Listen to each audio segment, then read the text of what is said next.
पप्पू यादव की तुलना आप आनंद मोहन से सेवा में करवा दीजिएगा। बिहार की धरती पे कोई ऐसा एमपी नहीं है जो पप्पू यादव को सेवा में हाथ मिला। चिराग पासवान को आनंद मोहन का बराबरी कर दीजिएगा। आप बराबरी कर रहे हैं पप्पू यादव को। चिराग बच्चा है, चिराग को सीखना पड़ेगा। चिराग बच्चा नहीं है, चिराग जला के 5 सीट लोकसभा में दिखा दिया कि चिराग क्या है, समझे ना। बीजेपी का कृपा, सब लोग को तो आज बीजेपी का कृपा गठबंधन था तब ना आनंद मोहन आरजेडी से छोड़ के एनडीए के शरण में नीतीश कुमार जी को आ गए। मोदी जी के वजह से 5 सीट आया है इनका, ठीक है, मोदी जी के वजह से। उनका कोई अस्तित्व नहीं है, रियली पूछिए तो कोई अस्तित्व नहीं है। अस्तित्व किस आनंद मोहन अपना पार्टी बनाए थे तो कै गो सीट उनको आता आ जाए। 90 के दशक में 2 ही गो शेर नजर आते थे, चाहे आनंद मोहन चाहे पप्पू यादव। तीसरा कोई शेर नहीं था उस समय में। इसके सामने आनंद मोहन के सामने सब एकदम भींगी बकरी था उस समय में। चाहे वो आनंद सिंह हो चाहे कोई सिंह हो, उसके सामने किसी का चलती नहीं चलता था। अब एनडीए में कितना महत्व है आनंद मोहन का? आनंद मोहन का महत्व अभी नहीं है उतना। अच्छा ये बताइए, आनंद मोहन और चिराग पासवान की लड़ाई में आप किसको सही मानते हैं? चेतन आनंद को मानते हैं। आनंद मोहन उनके पिता हुए, जो कहें तो सही ना। एनडीए गठबंधन के हिस्सा है वो, सेंट्रल गवर्नमेंट में मंत्री हैं वो, उनको तो जाना ही चाहिए था। अब नहीं गए, इसका उनको सफाई देना चाहिए। क्यों नहीं जाना चाहिए भाई? आप नेता के प्रमुख चेहरा हैं, आप क्यों नहीं जाइएगा? अच्छा अगर वो जाते इमामगंज तो कुछ अंतर पड़ता? क्यों नहीं? नेता है, जिस समाज से आ रहे हो उस समाज तो वोट कन्वर्ट करता ही ना भाई, दीपा मांझी की तरफ। नमस्कार, लाइव बिहार देख रहे हैं आप, आपके साथ मैं स्नेहा गुप्ता। बिहार की राजनीति में एक बार फिर से चर्चा हो रही है चिराग पासवान की और आनंद मोहन की। दरअसल जिस तरीके से आनंद मोहन ने ये कहा कि चिराग पासवान इमामगंज में प्रचार प्रसार के लिए नहीं गए, इसीलिए जितेंद्र पासवान को ज़्यादा वोट मिले। अब इस पर खूब राजनीति हो रही है और हम जनता के बीच आ चुके हैं कि आखिरकार जनता को कौन सही लगता है, चिराग पासवान या आनंद मोहन, और इस लड़ाई में आगे कौन जाएगा। देखिए कई लोग यहाँ पर है और काफ़ी भीड़ है। जंक्शन की बात करेंगे तो आप देख सकते हैं बिहार में उपचुनाव हुआ, कैसे देख रहे हैं पहले तो उपचुनाव को? बिहार में उपचुनाव हुआ, अच्छी बात है। उपचुनाव भी होना चाहिए बीच बीच में। लोगों की बदलाव के लोग कहता है कि हम दिल्ली पंजाब हरियाणा नहीं जाएंगे, अच्छी शिक्षा व्यवस्था चाहिए, बहुत अच्छा बात है, लेकिन आप सही लोग को वोट भी कहाँ दे रहे हैं? अच्छा ये बताइए, आनंद मोहन ने ये कहा है कि चिराग पासवान इमामगंज नहीं गए, इसीलिए पासवान ने दीपा मांझी को वोट नहीं दिया, क्या सही बात है? ऐसी कोई बात नहीं। उन लोगों चाहते थे कि बदलाव हो, कि हमारे बेटे हमारे पोते जो भी है को दिल्ली पंजाब हरियाणा नहीं जाए, उससे बेहतर शिक्षा की व्यवस्था और रोजगार की व्यवस्था, इसलिए अच्छे लोगों को वोट दिए, जिसको भी दिए अच्छे लोग को वोट दिए, चाहे प्रशांत किशोर जी को दिए या किसी को दिए, अच्छे लोग को वोट दिए। अच्छा, अगर चिराग पासवान इमामगंज जाते प्रचार प्रसार करते, क्या दीपा मांझी को ज्यादा वोट मिलते? चिराग पासवान एक अच्छे नेता है, उसे अच्छी विचारधारा, उसे एजुकेशन से बहुत समझ, वो एजुकेशन पर बात करते, रोजगार को पढ़ते, फिर भी लोग अच्छे लोग को वोट देते, तो इसीलिए प्रशांत किशोर जी को वोट पड़ा, अच्छी बात है। अच्छा, आपको लगता है कि प्रशांत किशोर टक्कर में थे? प्रशांत किशोर जी टक्कर में थे या नहीं थे हमको ही नहीं पता, हाँ, लेकिन उनकी बातों में जो था वो टक्कर में थे। अच्छा, कि भैया ऐसे होना चाहिए। आनंद मोहन की बातों से सहमत हैं आप? ऐसा कुछ नहीं है। लालू यादव तो गए रामगढ़ में हैं, फिर भी यादव कहाँ वोट दे दिया, सब बसपा को वोट दिया। अच्छा। तो ऐसी चिराग पासवान भी जाते इमामगंज तो भी वो जाते के वोट मिलता उनका। अच्छा। वो पासवाने को वोट देता है। अच्छा ये बताइए, अगर चिराग पासवान इमामगंज गए होते तो क्या ज्यादा वोट पासवानों का मिलता? नहीं, जो जितना मिला उतना मिलता ही उनको। जनता का मिजाज फिक्स है? हाँ, फिक्स रहता है। अच्छा। लालू यादव तो पूरा कैंपेनिंग किए जगदानंद सिंह के बेटा के लिए, एक भी यादव का वोट नहीं मिला उनको। अच्छा। टोटल सब बहुजन समाज पार्टी को वोट दे दिया। अच्छा ये चेतन आनंद ने जो कहा है उस बात से आप सहमत है या नहीं? चेतन आनंद मैंने बोले हैं कि भाई इनको जाना चाहिए, गठबंधन धर्म को पालन करना था, तो उनको जाते वोट मिलता या ना मिलता, लेकिन जाना चाहिए था इमामगंज प्रचार पर। आनंद मोहन ने भी इल्जाम लगाया है, वो भी यही कह रहे हैं कि चिराग पासवान जाते तो पासवान का वोट मिलता, जन सुराज वालों को इतना वोट नहीं मिलता। बस कुछ तो मैंने बदलाव होता, मैंने कि 5-6 हजार का आसपास का, ऐसे कुछ ज्यादा नहीं। कम जो जीती है दीपा मांझी ज्यादा वोट से ज्यादा वोट, तो केवल इमामगंज में एक ऐसा सीट था कि केवल जो मैंने प्रशांत किशोर जो वोट काटे, वो 100% जो है एनडीए का वोट कटा है। अच्छा। 100%।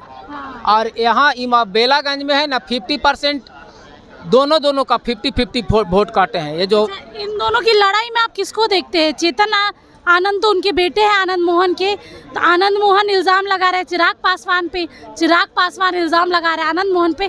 कैसे देख रहे हैं इन दोनों की लड़ाई को, और एनडीए को नुकसान होगा इससे? कुछ नहीं होगा। अभी एनडीए में आनंद मोहन को ऐसे फिक्स जगह भी नहीं है कि मैंने कोई नुकसान हो जाएगा। इम्पोर्टेंट आप अपने जगह पर जिस समय में उनका चलती था आनंद मोहन का, तो चलती था 90 के दशक में। 90 के दशक में 2 ही गो शेर नजर आते थे, चाहे आनंद मोहन चाहे पप्पू यादव। तीसरा कोई शेर नहीं था उस समय में इसके सामने। इसके सामने आनंद मोहन के सामने सब एकदम भींगी बकरी था उस समय में, चाहे वो आनंद सिंह हो चाहे कोई सिंह हो, उसके सामने किसी का नहीं चलता था। अब एनडीए में कितना महत्व है आनंद मोहन का? आनंद मोहन का महत्व अभी नहीं है उतना। वो माने जब से जेल से छूटे हैं तब से उतना माने राजनीति में इंटरेस्ट नहीं ले रहे हैं। उनके पत्नी को आगे बढ़ाए, बेटा को आगे बढ़ाए, वो अपने नहीं है। मंत्री पद भी मांग रहे थे पत्नी के लिए। हाँ मांग रहे तो मांगेंगे ही, पुराने नेता है। जेपी विचारधारा के आदमी है, 1977 आंदोलन का आदमी है। अच्छा ये बताइए, आनंद मोहन और चिराग पासवान की लड़ाई में आप किसको सही मानते हैं? चेतन आनंद को मानते हैं। आनंद मोहन उनके पिता हुए, जो कहें तो सही न कहें। धर्म देखिए, किसी भी पार्टी से कोई भी गठबंधन पार्टी करता है तो गठबंधन धर्म का पालन करना चाहिए, कोई भी पार्टी हो। और वो एक बड़े नेता थे चिराग पासवान जी, और उस एनडीए गठबंधन के हिस्सा हैं। वो सेंट्रल गवर्नमेंट में मंत्री हैं। वो उनको तो जाना ही चाहिए था। अब नहीं गए, इसका उनको सफाई देना चाहिए। क्यों नहीं जाना चाहिए भाई? आप नेता के प्रमुख चेहरा हैं, आप क्यों नहीं जाइएगा? अच्छा, अगर वो जाते इमामगंज तो कुछ अंतर पड़ता? क्यों नहीं? नेता है, जिस समाज से आ रहे हो उस समाज तो वोट कन्वर्ट करता ही ना भाई। दीपा मांझी की तरफ क्यों नहीं करता? तो आनंद मोहन ने भी जो कहा है वो कोई गलत बात नहीं कहा। और चेतन आनंद ने बहुत खूबसूरती के साथ जो बात रखा विधानसभा के बाहर आकर मीडिया के सामने, वो उन्होंने लाइन समझाया और गठबंधन धर्म का पालन कैसे होना चाहिए, ये बात को उन्होंने बताया, चिराग पासवान को बताने का काम किया। तो चेतन आनंद एक युवा कर्मठ और जुझारू नेता है। युवा के कहीं ना कहीं अच्छा, आपको लगता है कि अब चिराग पासवान का कद बड़ा हो गया, इसलिए आनंद मोहन कहीं ना कहीं ये अनर्गल बयान दे रहे हैं? ना, आनंद मोहन ने आईना दिखाने का काम किया है और उस पर मोहर लगाने का काम कहीं ना कहीं चेतन आनंद ने किया, जो विधानसभा के सत्र के बाहर आके उन्होंने इस बात को मीडिया के सामने रखा है। तो कोई गलत बात नहीं रखा है। इसको कम से कम एनडीए गठबंधन को जो प्रमुख चेहरा है एनडीए का, भारतीय जनता पार्टी को इसको संज्ञान लेना चाहिए। अच्छा, क्या नुकसान होगा एनडीए को, क्योंकि आपस में ही लड़ाई हो रही है? इसी तरह का ड्रामा रहा तो नुकसान तो खामियाजा इसका भुगतना पड़ेगा 25 के विधानसभा चुनाव में। मैडम कैसे देख रहे हैं लड़ाई, कैसे देख रहे हैं दोनों की लड़ाई को? किन दोनों की? आनंद मोहन और चिराग पासवान। देखिए, चिराग पासवान से ज़्यादा अनुभवी और काबिल आदमी है आनंद मोहन जी। आनंद, जब चिराग का जन्म नहीं हुआ होगा ना, तब आनंद मोहन नेता थे। आनंद मोहन का घर सहरसा है, कोसी, और वो एमपी कहाँ का रहते हैं? वैशाली से एमपी थे। शिवहर से एमपी वो पत्नी है, नवीन नगर से पत्नी, मतलब बिहार के सारे कोना का वो जीत चुका थे। उनका वैल्यू है, वो रामविलास जी के लेवल के लोग थे। तो चिराग पासवान उतना काबिल इंसान नहीं है। बाप का किया कराया मिला, अगर बहुत काबिल होता तो अपने भाई चचा सबको मिला के नहीं चल पाया। आनंद मोहन को जो एक राजपूत, चिराग पासवान ये कहते हैं कि आनंद मोहन नीतीश कुमार के दया पे बाहर निकले, उनको बोलने का कोई हक नहीं है। देखिए, नीतीश कुमार का अच्छा मित्रता है आनंद मोहन से, इसमें कोई दो राय नहीं। लालू यादव से भी है। आनंद मोहन समाजवादी विचार के लोग हैं, लालू नीतीश दोनों समाजवादी विचार के लोग हैं। आनंद मोहन चाहते तो बीजेपी के पास नतमस्तक हो जाते, वहाँ नहीं गए, ठोकर मारे, बीजेपी को लायक नहीं किए। लालू नीतीश दोनों से उनका संबंध है और अच्छा लीडर है। चिराग से बहुत बढ़िया है, समाजवादी लोग हैं। अगर इमामगंज चिराग जाते तो क्या वोटों में अंतर कुछ पड़ता?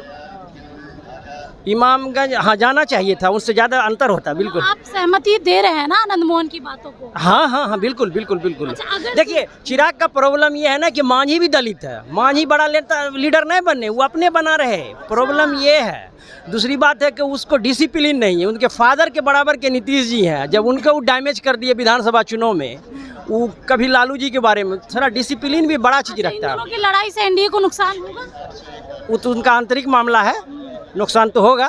लेकिन आनंद मोहन एक काबिल लोग हैं, उसका बराबरी चिराग को अभी सीखना पड़ेगा, पढ़ना पड़ेगा हर चीज। चलिए देखिए, बोल देंगे से आनंद मोहन से भाषण दिया आएगा। बाहुबली में भले आनंद मोहन है, बाहुबली में दबंग के नाम से भले आनंद मोहन हो, मुन्ना शुक्ला हो, राजन तिवारी हो, जाने जाएंगे। लेकिन ये सुनिए, एक मिनट मेरी बात को, ज्यादा एजुकेटेड आनंद मोहन है, आपको पता होना चाहिए। एजुकेटेड आनंद मोहन समाजवादी लोग है, उसका एक पकड़ है, एक सोच है। चिराग का कोई सोच नहीं है। चिराग बाप के जगह पे बीजेपी के कृपा पे सारा चीज है। उनको बाहुबली के नाम से आनंद मोहन को जानता है, न कि सामाजिक कर्ता के नाम से जाना। बाहुबली देखिए, जो बाहुबली था वही समाज सेवा, पप्पू यादव आनंद मोहन, इसका बराबरी नहीं कर पाएगा। तो आनंद मोहन कै गो मतलब बाढ़ जड़हाता में, कै गो बीमारी में, कै गो आदम कोष में आनंद मोहन मदद किए हैं।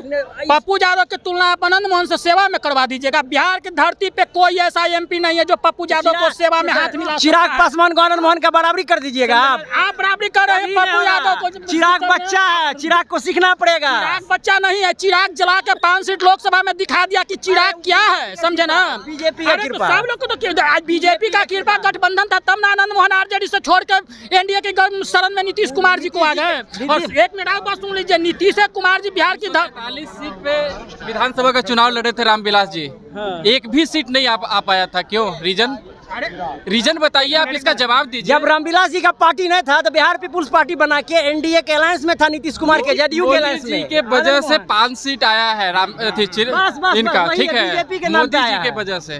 उनका कोई अस्तित्व नहीं है, रियली पूछिए तो कोई अस्तित्व नहीं है। अरे तो अस्तित्व किस आनंद मोहन अपना पार्टी बनाए थे तो कै गो सीट उनको आता आ जाएगा। कम से कम क्या बात करते हैं।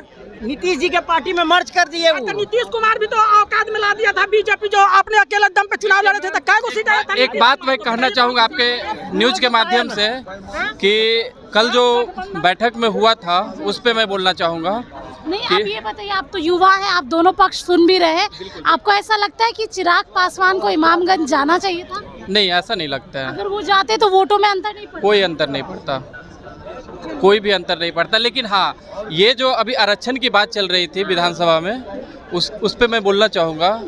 हाँ, तो देखिए, सीधे तौर पे लोगों का कहना है कि आनंद मोहन से चिराग पासवान को सीखने की ज़रूरत है। और जिस तरीके का आपसी कलह चल रहा है, कहीं ना कहीं एनडीए को इससे नुकसान होगा 2025 के विधानसभा चुनाव में। अब देखना होगा ये लड़ाई कितनी आगे जाती है और क्या कुछ होता है बिहार की राजनीति में। आप बने रहिए हमारे साथ, तब तक के लिए बहुत बहुत शुक्रिया।